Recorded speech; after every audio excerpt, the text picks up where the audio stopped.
TRS పై fire అయ్యారు కాంగ్రెస్ నేత Jaggareddy. TRS నేతలు అధికారం శాశ్వతం అనుకుంటున్నారన్న ఆయన బెదిరించి భయపెట్టాలని చూస్తే ఊరుకోబోమన్నారు. కాంగ్రెస్ ను కడిగేస్తామంటున్న హరీష్ అదే కాంగ్రెస్ మంత్రుల చుట్టూ తిరిగిన విషయం గుర్తుంచుకోవాలన్నారు. కాంగ్రెస్ పెట్టిన భిక్షతోనే కేసీఆర్ కుటుంబం రాజభోగాలు అనుభవిస్తోందని ఆరోపించారు జగ్గారెడ్డి.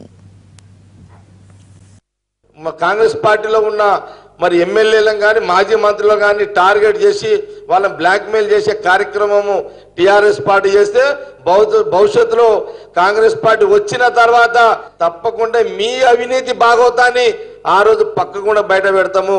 మీ మిషన్ భగీరథ కాకతీయ మిషన్ ఇదొక పెద్ద స్కామ్ అనేది జగమెరిగిన సత్యము. కాంగ్రెస్ పార్టీని కడిగేస్తా అంటున్నారు.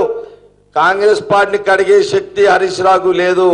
కానీ భవిష్యత్తులో కాంగ్రెస్ పార్టీ అధికారంలోకి వచ్చిన తర్వాత మిమ్మల్ని అడుగుతుంది